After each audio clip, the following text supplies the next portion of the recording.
सोहणे नबीअ जे शान मथा को कख न असी सहंदासी। सोहणे नबीअ जे शान मथा को कख न असी सहंदासी। पाक पीरीअ जे गुस्ताखन सां कफन बधी लड़ंदासी। चो इंशा अल्लाह, चो इंशा अल्लाह, ओ चो इंशा अल्लाह। सोहणे नबीअ जे शान मथा को कख न असी सहंदासी। सोहणे नबीअ जे शान मथा को कख न असी सहंदासी। पाक पीरीअ जे गुस्ताखन सां कफन बधी लड़ंदासी। चो इंशा अल्लाह, चो इंशा अल्लाह, ओ चो इंशा अल्लाह। माओ खां वध ऐं पीउ खां वध औलाद खां वध या प्यारो।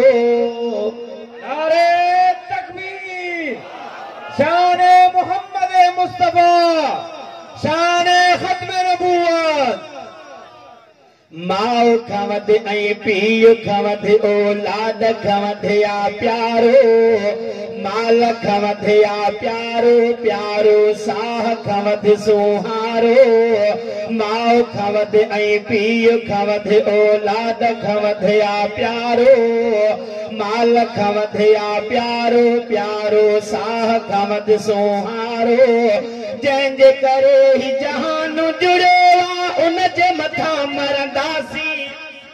चो इंशा अल्लाह, चो इंशा अल्लाह, ओ चो इंशा अल्लाह। सोहणे नबीअ जे शान मथा को कख न असी सहंदासी। सोहणे नबीअ जे शान मथा को कख न असी सहंदासी। पाक पीरीअ जे गुस्ताखन सां कफन बधी लड़ंदासी। चो इंशा अल्लाह, चो इंशा अल्लाह, ओ चो इंशा अल्लाह। दाढ़ीअ वारा बेदाढ़ा सभु उन जी आहियूं उम्मत। दाढ़ीअ वारा बेदाढ़ा सभु उन जी आहियूं उम्मत। मीर मोहम्मद मिठड़े जी आ सब खे प्यारी इज्जत। दाढ़ीअ वारा बेदाढ़ा सभु उन जी आहियूं उम्मत। मीर मोहम्मद मिठड़े जी आ सब खे प्यारी इज्जत। मर्द ऐं मायूं जवान ऐं बोढ़ा पुठिते न तिर हटंदासी। चो इंशा अल्लाह, चो इंशा अल्लाह, ओ चो इंशा अल्लाह। सोहणे रसूल जे गुस्ताखन ते गॾिजी चो सभु लानत। तकबीर, नारन जो आवाज बुलंद अचण खपे। नारे तकबीर, शान मोहम्मद मुस्तफा।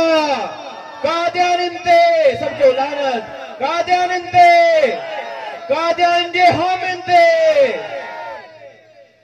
सोहणे रसूल जे गुस्ताखन ते गॾिजी चो सभु लानत। गुस्ताखन जे हामिन ते भी गॾिजी चो सभु लानत।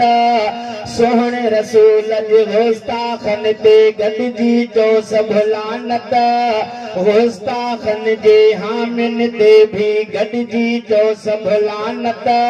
साथ निभाए सोहणे सां सभु जन्नत में पुॼंदासी। चो इंशा अल्लाह, चो इंशा अल्लाह, ओ चो इंशा अल्लाह।